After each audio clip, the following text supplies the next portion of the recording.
సభాధ్యక్షత వహించిన మిత్రుడు జుబ్బల కృష్ణారావు గారు, మన ప్రియతమ ముఖ్యమంత్రి వర్యులు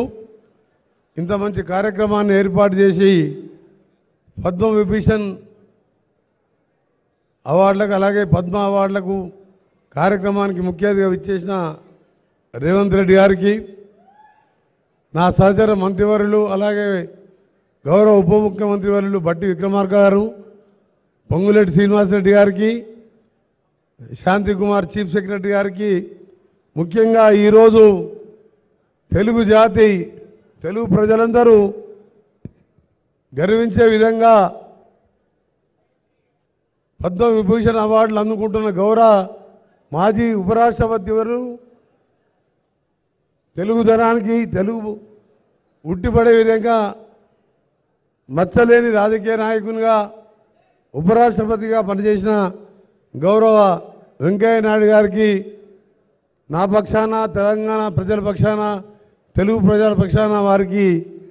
శుభాకాంక్షలు తెలియజేసుకుంటూ, అలాగే నేను నచ్చే నాయకుడు నా అభిమాన సినిమా హీరో మెగాస్టార్ అంటే నాకు సినిమాలు అంటే బాగా ఇష్టం కాబట్టి చిన్నప్పటికెళ్ళి చిరంజీవి గారు ప్రతి సినిమా చూస్తూ ఈరోజు వారు పద్మవిభూషణ్ అవార్డు తీసుకున్నప్పుడు వారి సత్కారంలో నేను పాల్గొనడం నిజంగా నా అదృష్టంగా భావిస్తూ, చిరంజీవి గారి నుంచి వారొక నటుడే కాదు, బ్లడ్ బ్యాంక్ లాంటిది ఒక సంస్థను స్థాపించి లక్షలాది మందికి ప్రాణదానం చేసిన ఒక మంచి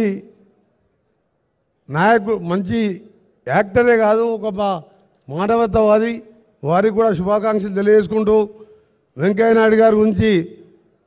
నాలాంటి వారు మాట్లాడితే చాలా మంచి మనిషి కాదు, ఎందుకంటే మహోన్నతమైన వ్యక్తి, మచ్చలేని నాయకుడు. తెలుగు రాష్ట్రాలలో వారితో పాటు ఇటీవలనే కీర్తి చేసిన మన జైపాల్ రెడ్డి గారు. ఇలాంటి నాయకుల గురించి చెప్పాలంటే నిజంగా మన అదృష్టం తెలుగు జాతిది, తెలుగు నేలది. వారు రాజకీయాలే కాకుండా స్వర్ణ భారతి ట్రస్ట్ స్థాపించి ఎంతోమందికి సేవలు అందిస్తున్న వెంకయ్య నాయుడు గారికి మరొకసారి శుభాకాంక్షలు తెలియజేసుకుంటూ, వారు నిన్న నూరేళ్ళు ఆరోగ్యంగా ఉండాలని భగవంతుని ప్రార్థిస్తూ, అలాగే ఈరోజు ఇంకా ఇతర పద్మశ్రీ అవార్డులు అందుకున్న కళాకారులు, ముఖ్యంగా మా జిల్లాకు మా గ్రామానికి మా పక్క గ్రామానికి చెందిన మా గురువర్యులు కూరెళ్ళ విఠలాచారి గారికి ముందుగా పాదాభివందనం తెలియజేసుకుంటూ, నారుతో పాటు ఆనందాచారి గారు, కొండప్ప గారికి, ఉమా మహేశ్వరి గారికి, గడ్డం సమ్మయ్య గారు, కితాబత్ సోమాలాల్ గారికి, వీరందరూ కూడా నా పక్షాన మా ప్రభుత్వం పక్షాన శుభాకాంక్షలు తెలియజేసుకుంటూ,